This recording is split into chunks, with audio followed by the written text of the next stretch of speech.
Hai, sahabat YT Artikel 2. Apa kabar kalian semua? Semoga kalian semua dalam keadaan sehat. Amin. Sebelum melanjutkan ke ceritanya, jangan lupa tinggalkan like, komen, dan subscribe. Karena dengan like dan komentar kalian, yang semakin membuat admin semangat mengupload lanjutan ceritanya.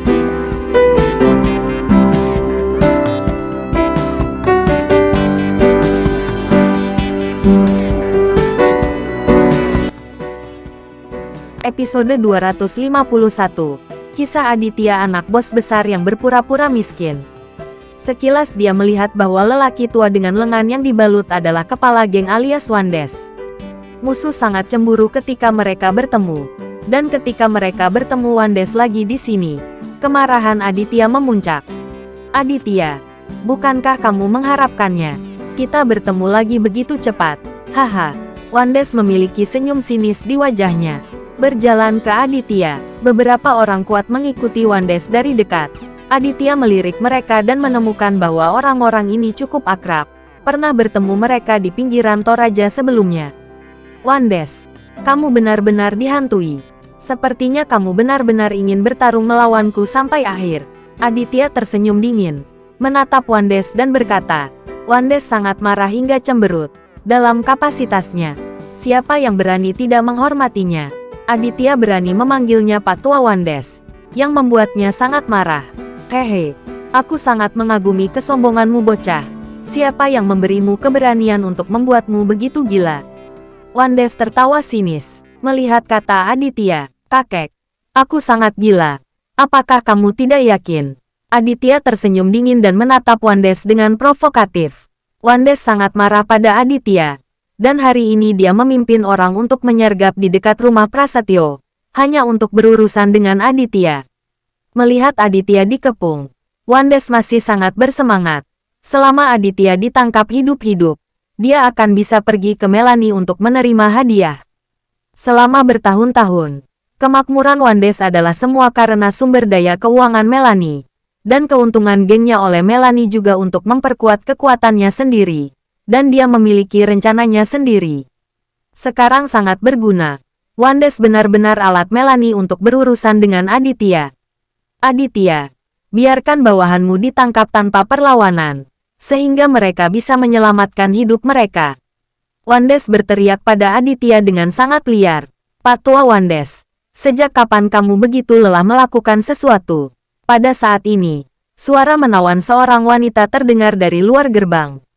Segera setelah itu, seorang wanita dewasa dengan sosok yang sangat seksi masuk. Begitu orang masuk, seluruh halaman bisa mencium aroma ringan. Aditya melihat lebih dekat. Wanita yang masuk ternyata adalah Melanie. Aditya tidak mengetahui ini. Bagaimana dia bisa tahu tentang hubungan antara Melanie dan Wandes? Ketika mereka meninggalkan ibu kota terakhir kali, Aditya dan Rizal dicegat dan ingin dibunuh oleh Wandes dalam perjalanan. Mulyadi dan Sergio yang menemukan Wandes. Aditya hanya tahu bahwa Wandes terlibat dengan Mulyadi dan yang lain. Tapi sekarang, Melanie dan Wandes muncul bersamaan. Aditya terkejut. Melanie memainkan trik di belakang layar. Pantas saja Wandes akan membantu Charlie. Ternyata Melanie ada di balik manipulasi tersebut. Aditya sedang memikirkan hal ini secara diam-diam di dalam hatinya. Dan dia akhirnya mengerti. Tidak heran Prasetyo akan membawa orang-orang Wandes membantu Charlie. Ternyata dia diperintahkan oleh Wandes. Dan Wandes juga mendengarkan Melanie. Wanita ini benar-benar tidak sederhana. Bahkan Wandes berada di bawah komandonya. Aditya menjadi emosional untuk sementara waktu. Tetapi segera, wajah Aditya menjadi muram. Sepertinya ketika saya berada di Toraja, masih terlalu mudah untuk menyerang. Melanie benar-benar tidak tahu malu. Dia berani keluar dan melawannya. Aditya, bukankah kamu mengharapkannya? Kami bertemu di sini. Melanie terkikik sebentar. Tetapi ada cahaya dingin di matanya. Dan dia menatap Aditya dengan tegas. Melanie, kamu tidak memiliki ingatan yang panjang. Kamu lupa bagaimana membersihkan saya. Aditya tersenyum dingin, mengingatkan Melanie. Bagaimana Melanie yang sombong bisa menderita ini?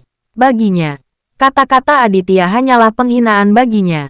Mengingat bahwa ketika dia berada di rumah Edward alias ayah Aditya, Aditya berani berurusan dengannya seperti itu, yang membuatnya kehilangan muka, dan sangat menderita hingga paru-parunya akan meledak. Anak baik, kamu masih berani menyebutkan ini, teriak Melanie sambil menatap Aditya. Hehe, jadi bagaimana jika aku menyebutkannya?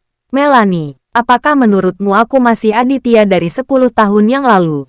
Wajah Aditya menjadi dingin, dan dia menatap langsung ke arah Melanie dan berteriak. Melanie terkejut. Tentu saja dia juga tahu bahwa Aditya tidak lagi seperti dulu. Ini tidak mudah untuk menangani seperti dulu. Tapi Aditya selalu menjadi duri di sisinya. Dan dia tidak bisa melepaskan kesempatan yang begitu bagus hari ini. Jadi dia tidak bisa melepaskannya dengan mudah. Aku tahu kamu sangat kuat sekarang. Tapi lihat situasi saat ini. Apakah kamu masih pergi? Kamu pikir itu masalah besar untuk memimpin gerombolan ini? Bukan. Itu bagus. Aku akan memberitahumu hari ini bahwa jika kamu melakukan terlalu banyak ketidakbenaran, kamu akan dibunuh sendiri. Aditya berkata. Tangannya meraih pistol di pinggangnya. Melanie tidak memperhatikan situasi ini. Setelah mendengar kata-kata Aditya, dia tertawa terbahak-bahak. Haha, kadang-kadang aku sangat mengagumi semangatmu Boka Nekat. Aku benar-benar tidak tahu apa itu langit tinggi dan bumi tebal. Biarkan aku memberitahumu. Bahkan jika aku tidak menyelesaikanmu, kamu tidak akan dapat kembali ke Toraja di masa depan. Baik Mulyadi dan Sergio dilukai olehmu, apakah keluarga Mulyadi dan keluarga Sergio melepaskanmu? Melanie berkata kepada Aditya dengan bangga. Meskipun apa yang dikatakan Melanie benar, dalam pandangan Aditya, dia tidak mengambil hati sama sekali. Aditya tidak akan pernah menyesali apa yang telah dia lakukan. Dia pantas mendapatkan apa yang dia lakukan karena melumpuhkan Mulyadi dan Sergio. Aditya tidak pernah menyesal melakukannya. Keluarga Mulyadi dan keluarga Sergio luar biasa. Jangan membicarakannya. Melanie, apakah kamu akan menangkapku sendiri? Atau haruskah aku membantumu? Aditya bertanya pada Melanie dengan suara dingin. Melanie benar-benar dimanjakan oleh cuaca Aditya. Dia tidak mengatakan apa-apa, tetapi mengedipkan mata pada Wandes. Wandes sedang menunggu Melanie untuk memberinya perintah. Melihat Melanie mengedipkan mata, Wandes melambaikan tangannya dengan ganas, memberi isyarat kepada bawahannya untuk berkumpul. Aditya tidak ingin bawahannya berpartisipasi dalam belanja semacam ini. Pertarungan seperti itu pasti akan menimbulkan banyak korban. Aditya tidak tahan melihat situasi seperti itu. Jadi Aditya tidak ragu sama sekali dan bergegas ke Wandes dalam beberapa langkah. Pada saat yang sama, dia mengeluarkan pistolnya dari pinggangnya. Sialan, kamu pikir lelaki tua itu tidak bisa menjagamu karena lengannya patah? Wandes sangat marah, mengutuk dan hendak menyerang Aditya. Tapi lelaki tua ini tidak menunggu untuk bergerak. Dahinya ditahan oleh pistol Aditya. Jika kamu tidak ingin mati, patuhlah, kata Aditya dengan dingin. Moncong pistol yang dingin ditekan ke dahi, membuat jantung Wandes berkedut beberapa kali karena ketakutan. Ini bukan lelucon.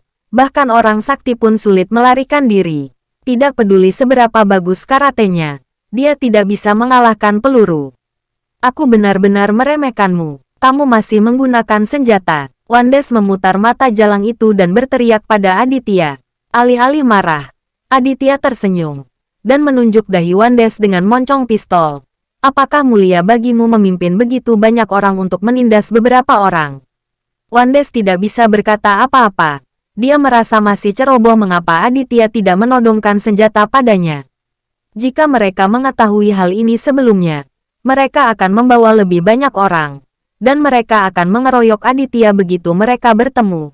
Bahkan jika Aditya memiliki senjata, itu tidak akan berguna.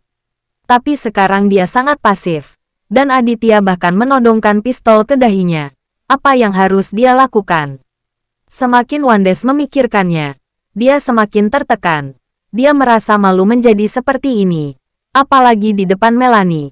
Melanie pasti akan berpikir bahwa dia tidak cukup mampu. Benar-benar seperti ini. Melanie sangat marah sekarang. Dia menatap Wandes dengan ganas. Dia merasa Wandes benar-benar sia-sia.